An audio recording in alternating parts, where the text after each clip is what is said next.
Hello viewers, this is Abhilash and I'm here to do another video on the things that you would need to carry when going on a long trip.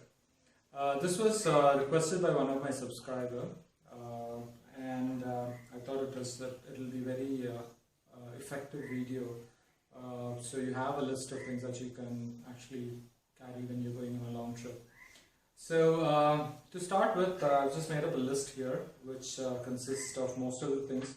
This list are things that I think is really important when going on a trip, and I would actually be carrying most of these things. To start with, basic things first, we will need to carry our documents, your RC book, your license, and also make sure that you note down your blood group somewhere on your documents or on your bike, stick it up somewhere, just to make sure, God forbid, something goes wrong. People who are taking you down to an hospital, they know your blood group, so things could be a lot more faster. And then the very important thing that you need to carry is your cell phone, your mobile phone. Make sure you have a good company who provides you with enough signal all over the location where you're traveling. And what I would do is the things I would basically categorize into three. One would be the safety, and the other one would be essentials, and the third one would be comfort. So, like the word says, self-explanatory, the safety would be your toolkit. So that will be your primary thing that you would need to have. It normally comes with your bike, but it's not so extensive that you buy a first aid kit from a shop. That will consist of more medicines and bandages that you would need. And there are people who are allergic to bugs and bug bites, mosquitoes, so I would personally also carry a bug repellent like an Odomos, or you get a lot of bug repellents, so it will be very useful to carry a bug repellent. So just to show you how. So this is how a safety kit would look, which I've actually bought it from outside. So this consists of bandages, scissors. Then you have pre-moistened towel, then you've got alcohol pads, antiseptic swabs, then there's big bandages, small bandages, so all these things and this is basically if something breaks, then you can actually tie it or band-aid it to your bones or to your hand or your feet, so that will help on that. So this is how a safety kit would look, and make sure you buy an extensive safety kit when you're actually going on a long trip, just in case you need it. And then coming to the list of safety, these are the other things that I would carry when going on a long trip. So coming to the helmet, this would be the first thing that you would really need to have. A good quality helmet, a branded one. This is Studs that I'm using. So this has a 3 opening and works pretty well. Not a lot of air noise that comes inside. So this is a 3-way opening. This is one way. You can open up your wiper here, and then you have a sunglass that comes within the helmet. So you can actually slide it. So you don't have to have an extra sunglass that you're carrying. So, and the second one would be the jackets. So the jacket would be something that you need to buy, a good quality jacket. And this jacket, this is what I use.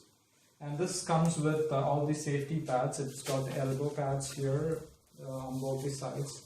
And then it's got a back pad here. There's a back pad here. And then this also comes with thermals. So the thermals would be really useful when you're going to colder places. So this thermals can be it's zipped onto your main jacket, so you can actually remove this thermals if you don't want it. And if you remove the thermals, this is a net, it's a mesh. So there's a lot of water a lot of air that would actually pass through. So you won't actually feel a lot of heat if you remove the thermals off. So this is a multi-useful jacket. So yeah, so this is something that I would carry when going on a longer trip.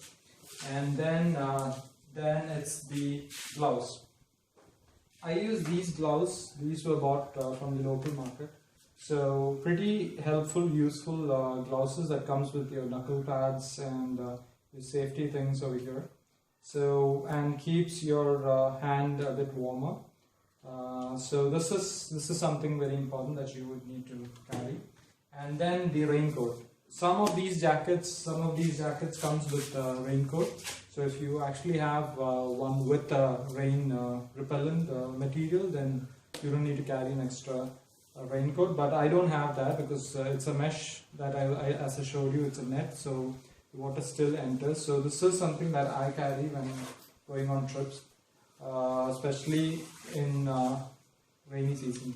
So this is what I use. It's basically a raincoat, so you can actually wear your raincoat when it's raining. That will keep you warm and away from wet. So and one more thing I would suggest, if people with a back problem like lower back, like what I have a herniated disc. So people with a herniated disc or a bad back, it's always better to wear a waist belt. This is a waist belt. It's a medicated. You can actually buy it from medical stores. So this is a waist belt, a two-way waist belt. So I use this. So in case if I want to tighten it up, I can just pull this and then tighten it. So this is something that I wear, and very useful. You don't get a lot of back pains if you're wearing this. So these are the essential things when it comes to safety category. Your first aid kit, and then your helmet, jacket, gloves, raincoat, and your waist belt if you.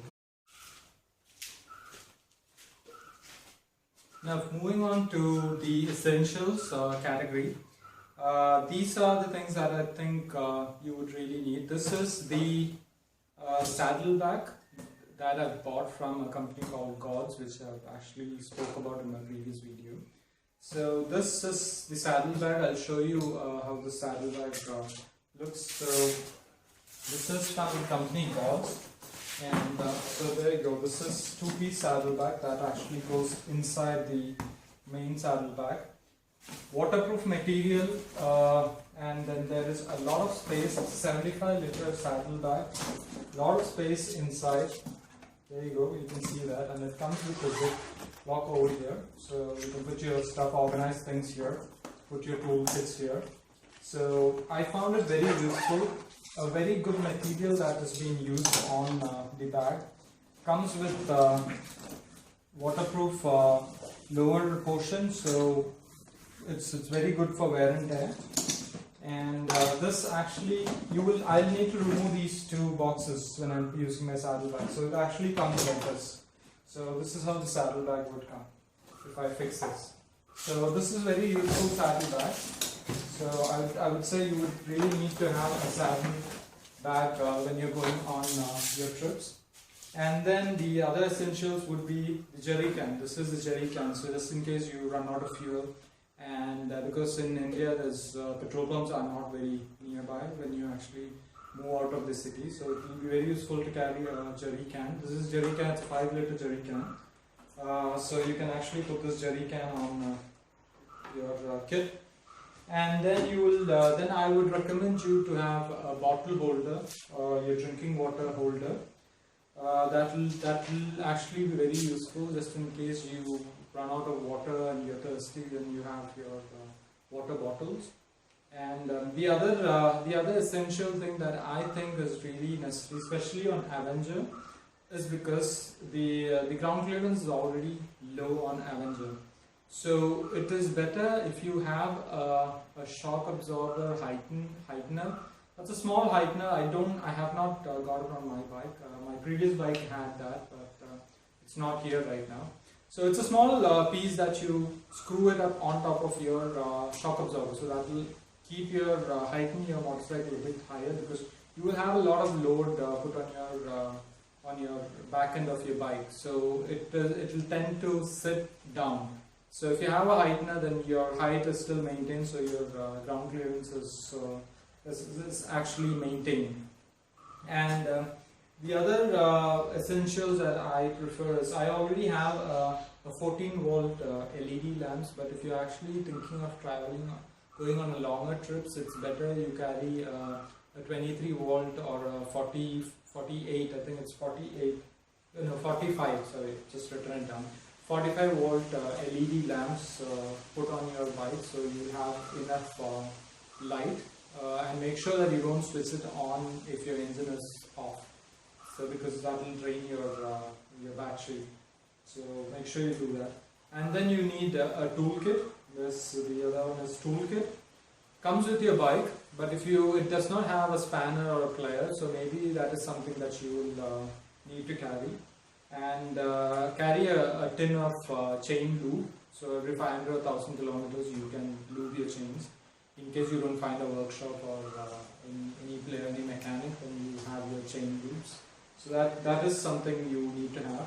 Mobile chargers, which I've got, so you will need to have that because you don't want to have a dead mobile phone when going on long trips.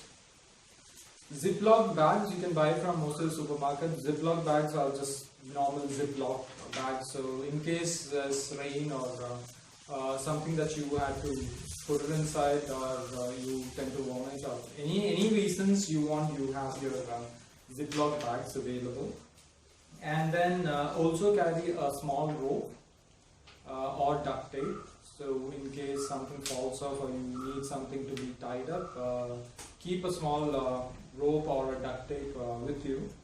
And also carry some packed food in case you reach somewhere and you're really hungry, or you feel dizziness or any health issues, then you have something to eat all the time. And also carry at least 2 bottles of water. Have 2 bottles of water because you don't know when your water would go bad, or when you can get to a hotel or a restaurant to get water. So keep yourself hydrated. So these are the things that you would need under the essentials category. And one more thing, if you've got a lot of luggage, I would recommend you carry it's called a saddle cage. So it's made out of a metal frame. So you have a saddle cage. I'll show you. I don't have it with me right now, but I'll put that link where you can buy the saddle cage under the comments, under the descriptions. It's a saddle cage. I'll also show you a picture. A saddle cage actually is fixed onto your rear portion of your bike and made out of metal, so it can actually hold a lot of weight on it. Comes with a jerry can holder, bottle holder, and your saddlebag holder. So you can actually put a lot of luggage, and you can actually wrap it up or tie it up onto the saddle cage. So that is really needed if you're actually going more than 2,000 or 2,000 kilometers. It is always preferable to have a saddle cage. I'll show you a picture right now how it looks. So this is how a cage would look, a luggage cage. Coming to the last category, it would be the comfort.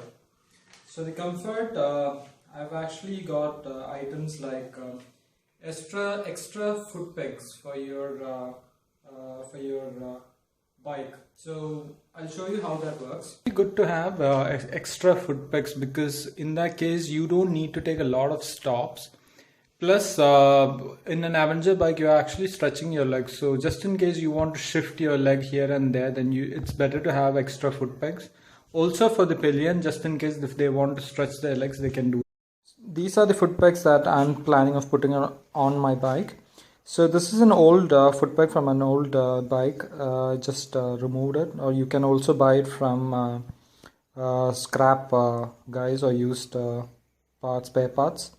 So this foot peg, what I'm planning to do is I'm actually planning to put it over here in the center. So let me show you this.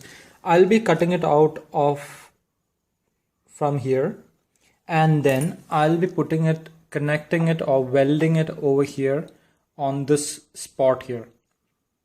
So the reason I'm doing it like this is because this is basically the center of the bike. So if the pillion needs to stretch their legs, they can actually use this footrest. And if I need to, or the rider needs to stretch their legs, they can actually use this as a stretching foot pegs. So I'm planning it off welding it over here to make sure that this is really permanent. If you don't really want to weld it, you can actually use nut and bolt to screw it, and any other means that you think can be done. So the reason I am doing it is because I want to make it a bit more permanent. So that's the reason I'm thinking of welding it over here on this bend here. And so you can also keep your foot pegs bent. So you don't really need to keep it open all the time. So really when you need it, you can actually open it up and stretch your legs. So this will be very useful. And the other advantage of having this foot peg is, this is the center portion of your foot peg. So in case you want to stretch your legs, you can actually stand up on your bike and ride. Like they claim in Himalayan, so you can stand up on these foot pegs and you can ride. So that will help you in reducing the amount of breaks, especially going on your long trip, because you don't want to waste a lot of time taking breaks. So this will help you in standing up on your bike and riding. Plus it will also help you on stretching here and there. So even if it's a bad road, you can stand up and you can ride. So there's two advantages in having this foot peg. And the other foot peg you can actually have is over here on this crash guard. So but you'll have to buy that comes with a clip, a round o-ring clip, where you can just connect it over here and you can fix it wherever you want. So you want to stretch your legs, there you go, you can do that. Now what we are looking at is having carry tissues with you in case you want to wipe your hands if there's no water available. Wet tissues are much better. You want to clean your face, you can do that. And then seat alteration, like we've discussed before, it is really good to have a good seat when you're going on long trips. You don't want to have a bad seating when you're going on long rides. Backrest, like I said, the whole seat alteration up to according to your comfort. Either you can use this structure, or you can alter the structure, or you can come up with your own structure which will suit your comfort level. Then if you're actually a person who would be living outdoor, then also carry a tent with you. 2 people tent, basically mostly it's 2 people that will drive. 2 people tent is not really big. I've got one with me. I can fold it, it's folded and kept, so I don't want to unfold it right now. So you can go online and you can check for 2 people tent. Very useful, so you can actually camp outside in case you don't find a hotel or a restaurant based on your convenience. So I would recommend, if you're a person staying outside, not in a restaurant, staying in a tent, it will be very useful to carry 2 foldable chairs. When you're having your saddle cage, you can actually tie it onto your saddle cage. So 2 chairs would be really useful. You can sit on a convenient location that you find. So those are the comfort things. A few more. So you're done with the folding chair. Now the other comfort equipments that I recommend you carry would be to have your intercom on your helmet. I'll show you how my intercom is. So this is my helmet here, and I've got the intercom over here. This is the intercom that I use. I don't want to show the name right now. There's a lot of intercoms available in the market. A little expensive, but it's worth the money. So this intercom, you can connect 6 people over here. You can increase your volume, decrease your volume, connect to Bluetooth, your phone connection. And there's 2 speakers inside the helmet. There's a speaker over here and there's another speaker on this side. You've got the mic. So this, I felt it really very useful because you can talk to people when there's a call that comes in. You can actually, you don't even have to hit the switch on button. It'll automatically on after 3 rings. You can listen to music. The charge stays for about 10 hours. You can charge it from your USB charger on your bike. So it's actually worth the money that you pay, especially on long trips. So that's the intercom. Now one more thing you would require is your boots. Your boots, actually this would be your safety shoes. It should actually be under the safety classification, but it also falls into your comfort classifications. I use this boot. This is a Caterpillar steel toe boot. So this is what I use. This is slip resistant. and it's a steel toe, so very good in riding a bike. You hit on something, your leg is safe. But the problem with the shoes is you cannot actually do a lot of walking around with the shoes. So I normally, what I do is I use these shoes when I'm riding, and if I'm going somewhere where there's a lot of walking that is required, I carry a sneakers with me, or I carry a floaters with me.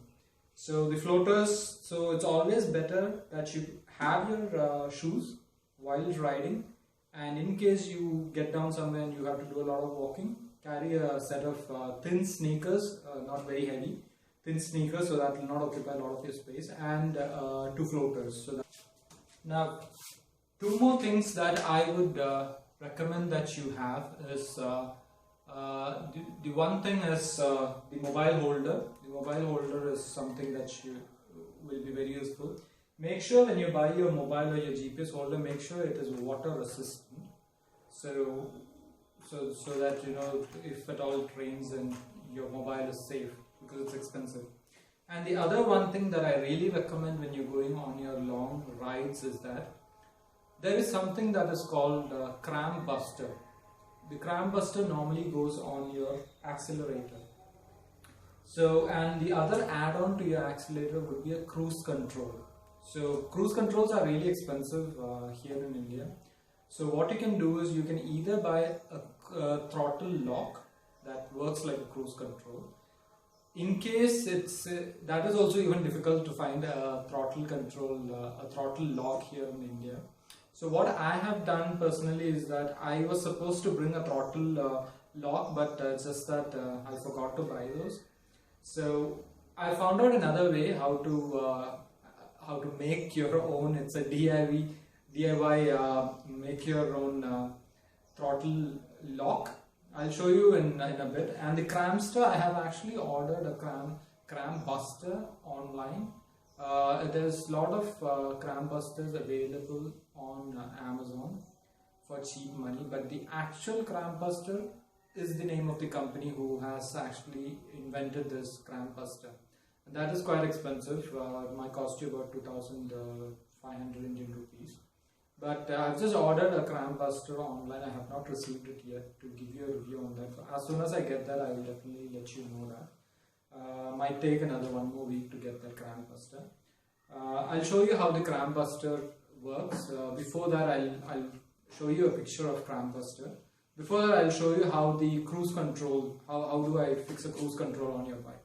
The cruise control actually works as a throttle lock. So basically you throttle, and then it actually jams your throttle a bit, but you can actually reverse your throttle, but you will have to reverse it by yourself. So it will not automatically return back to its normal position. That's how you use a throttle lock. So the throttle lock basically locks your throttle when you're on a highway. You can actually throttle lock your throttle at a particular speed that you want. So you can take off your hands and the bike would automatically ride on that particular speed. Not basically on that speed. The throttle lock, the speed varies on the road, but it's just that your throttle, you don't have to throttle always here and there. So you just leave the throttle tight and then it will automatically go. I'll show you how these are the throttle locks that I have made by myself. So see, this is another throttle lock. This is a washer that you can actually buy from any of your pipe fitting shops. This is another throttle lock from a plastic that I've made. This diameter is basically the diameter of the handle that you have. So, and then you will need a Allen key like this in order to fix this. I'll show you how to fix the throttle lock and how it works. Let me tell you the advantages of this throttle lock as well as this throttle lock. I mean to say the white one and the black one. I felt the black one is a lot more easier to use and a lot more useful. The white one is not really that useful. So I'll tell you why it is. See, these throttle locks normally work on the friction of your accelerator. And I'll show you how to fix this throttle lock. The first thing you need to do is, this is the Allen key that I was talking to you about. So you first of all unscrew these vibration busters So normally take these off, just turn this, and then there you go. So this is basically your in a place where you put your vibration buster. So there you go. This is the nut that you use for that. And so let me show you the white one first. So this is the white throttle lock that I've actually made. So this actually fits in here, if you can see that. There you go. So what you need to do is the biggest portion, I've put it on the other side, and then I'm just screwing this back in. There you go. So now tighten it to an extent that your throttle, see right now the throttle is tight.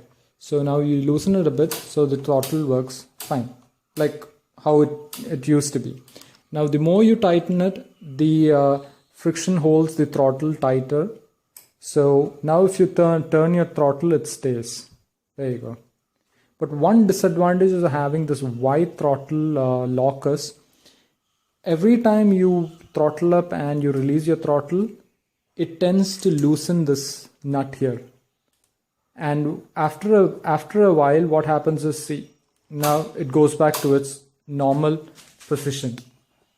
So that is the problem with this white throttle buster. Now the black throttle buster doesn't have that problem because this is plastic and keeps slipping on these metal. So the black one is much easier and a little bit more effective. I did a drive with these white throttle locks, and after a bit, like I said, because of the vibration and everything, it tends to loosen up. Wherein the black ones didn't have that problem. So there you go. So the black ones, what you do is you can actually put the black ones over here like this, onto this position here. You just put this into it, or you can put it on the other side like this, whichever you think is convenient. There you go. You put that in here. There you go. This is how normally a throttle lock, if you buy it from outside, this is how it normally works. This is the science behind it, technicalities. So now you put it back in. Now you don't actually get to see it like the other white throttle stopper. This is much neater and cleaner. And now if you turn your throttle, this is working as usual. Now if you tighten it a bit more, there you go. So now your throttle is locked. There you go. So if you want to release your throttle, you just turn it back. And again, you go this way. There you go. And you put it back, it goes back. Now, if you look at the difference, when you're doing your throttle now with this washer, you don't see this metal piece turning. When this metal piece keeps moving, that is when it loosens up. So now if you look at it, the metal piece does not turn. Wherein on the white one, it kept turning. So having this cruise control, you can tighten it a bit more. There you go. So whichever throttle you want, you can put it on that throttle speed. This throttle lock, it will be very useful to ride on highways and on big roads where you don't need to brake a lot. So think about it. This is very useful. Or if you really want to buy a throttle lock, you can actually buy it from online. I could not find a lot of throttle lock here in India, so that's the reason I thought of using this, and it worked for me. So try these washers first. Don't go for the plastic ones. So the plastic one, if you make it on plastic, then it like I said, it keeps turning the shock dampers. So make sure you do that. Very useful when you're going on long rides. To tell you about the cram busters. The cram busters that I was talking to you about, it's a oval shaped clip that goes on your throttle. So I'll put the picture, then you'll get to know what exactly I'm talking about. The cram buster has a projected piece and an oval shaped piece over here. So when you actually put your hand over here, the cram buster supports your arm, your wrist over here on this portion. So it actually supports your wrist. So whenever you turn your throttle, you don't actually need to leave a lot of pressure on your fingers jamming your throttle. So the buster stays over here, and when you just push your buster down, it will throttle. So if you're having a cramp buster, you will not feel a lot of cramp pain on your wrist. That's why they call it cramp buster. So you can go online. There are a lot of videos of cramp busters. You can check out that. And Amazon, it's not very expensive, 300 rupees or something. But if you're really buying the original cramp buster, that'll cost you a lot of money. So So I have not actually, like I said, I have not got the cramp buster. I've ordered it through Amazon. Once I get it, I'll let you know how that particular brand is. So maybe you can actually go ahead and buy those if you really want to try that. You don't need it on the other handle because you're not throttling on the other handle. So only in this handle you would need a cramp buster. Alright, so this is the cramp buster that I was talking about. It's rolled on the accelerator, and then that will support your wrist. There you go. You roll that on your accelerator and then it will not move. It will only move in the reverse direction. You can check online for more details. Well, these are the things that I recommend, and I would personally prefer traveling with on long rides. And if there's anything more that you think that could be added on to this list, do let me know that. And well, thank you so much for watching and your encouragement. Do subscribe for more videos. I'm planning on doing more videos. And all of you have a wonderful new year and a wonderful biking. Thank you so much, and have a wonderful new year ahead.